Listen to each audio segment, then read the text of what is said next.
देखिए, ये भोले भाले किसान हैं, क्योंकि चुनाव बहुत नजदीक है। मोदी का डंका पूरे देश में बज रहा है, तो इसलिए ये जो हताश और निराश लोग हैं, ये सीधे साधे किसानों के कंधे पर आकर अपना मकसद हिल करना चाहते हैं, मोदी को हटाना चाहते हैं। तो इनको मोदी को हटाने की जिद है, लेकिन ये जिद मोदी को तो हटा नहीं पाएगी, लेकिन कांग्रेस को जरूर मिटा देगी। ये याद रखना। गुजर साहब, दलजीत सिंह डल्लेवाल का एक वीडियो वायरल हुआ है, उसमें उन्होंने कहा है कि मोदी जी का क्रेज बहुत बढ़ चुका है, उनको नीचे लाने की जरूरत है। देखिए, यही मैं इस आंदोलन के पीछे कांग्रेस और आप पार्टी है, जो देश के लोगों ने पूरी तरह जिनको नकार दिया है। ये नकारे हुए लोग ये मोदी को रोकने के लिए किसी भी हद तक जा सकते हैं, वरना यही कांग्रेस, ये जो स्वामीनाथन कमीशन इन्होंने बनाया, इनके पास 2005 में वो उसकी स्वामीनाथन कमीशन की रिपोर्ट आ गई 2009 में 2014 तक उस स्वामीनाथन कमीशन की रिपोर्ट को दबाए बैठे रहे। तब इनको किसानों की याद नहीं आई, और तब के प्रधानमंत्री जी के आज भी रिकॉर्डेड वक्तव्य उपस्थित हैं। उन्होंने कहा था ये संभव ही नहीं है स्वामीनाथन की किसी रिपोर्ट को लागू करें। आजादी के बाद स्वामीनाथन की रिपोर्ट को अगर लागू करने की शुरुआत किसी ने की है तो वो मोदी जी की सरकार ने की है। किसानों की फसल की एमएसपी भी खूब बढ़ाई है।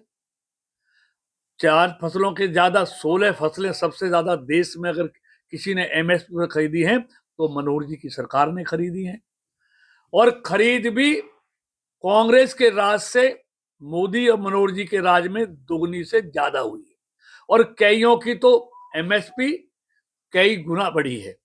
तो खरीद भी ज्यादा हुई है, कीमत भी उनसे ज्यादा दी है। तो किसान हित में मोदी की सरकार, मनोहर जी की सरकार, इनसे अच्छा काम किसानों के लिए किसी ने किया। आज किसान के घर में सम्मान निधि जा रही है, कृषि कानून बनाया गया है। तो ये सारी चीजें आज किसानों की फसलों का बीमा का प्रीमियम बहुत कम आ गया। इनके राज में कितना प्रीमियम था, किसान फसल बीमा कराते ही नहीं थे। लेकिन सर, आम आदमी तो पिछड़ा ना इस दौरान। देखिए कितनी मुश्किलों का सामना करना पड़ रहा है। देखिए, मैं इसलिए भोले भाले किसानों को ये कहना चाहता हूँ, किसी के बहके में मत आए।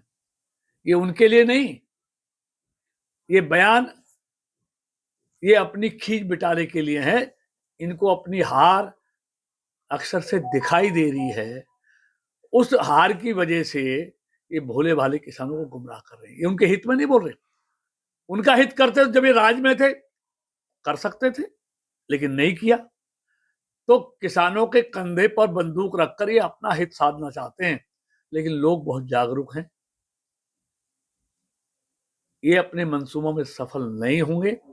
निश्चित तौर देश की जनता ने ये तय कर लिया है, उसमें किसान हो, मजदूर हो, गरीब हो, गांव हो, व्यापारी हो, कि तीसरी बार भी इस देश के भविष्य के लिए, इस देश को आगे बढ़ाने के लिए मोदी जी के हाथों में सत्ता देने वाले हैं।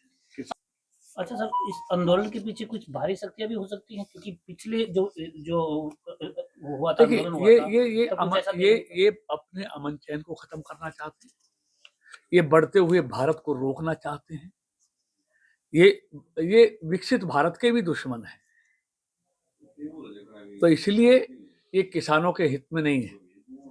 किसान और सरकार उनसे बातचीत करने के लिए हमेशा तैयार है, और लेकिन देखिए, हर बार नए लोग आ जाते हैं, नई डिमांडें लेके आ जाते हैं।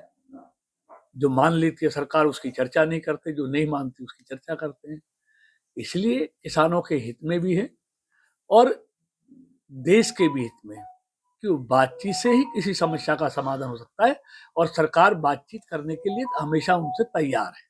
कृष्णपाल जी, एक वीडियो और आया गुरवंश सिंह पन्नू का। उन्होंने ये कहा कि अब की पहली बार तो लाल किले पर गए थे, अब की बार प्रधानमंत्री आवास पे कब्जा करो और खालिस्तान जिंदाबाद। ये कह रहा हूँ, इसमें इस आंदोलन के पीछे अराजक तत्व भी है, जो देश की शांति को भंग करना चाहते हैं। उनका मकसद कुछ और है। क्यों उनको साक्षात दिखाई देता है कि तीसरी बार भी देश की जनता मोदी जी को इस देश का प्रधानमंत्री चुनने के लिए लालियत है, तैयार बैठी है। तो इनका निशाना किसानों हित नहीं है, इनका निशाना मोदी है। इसलिए सारे लोग, देश के लोग जान रहे हैं कि इस आंदोलन के पीछे कौन सी शक्तियां हैं, कौन सी पार्टियां हैं। हमसे जुड़े रहने के लिए हमारे YouTube चैनल को सब्सक्राइब करें और नई वीडियो की नोटिफिकेशन के लिए बेल आइकॉन को दबाएं। अगर आप ये वीडियो Facebook पर देख रहे हैं तो लाइक जरूर करें और ज्यादा से ज्यादा शेयर करें। धन्यवाद।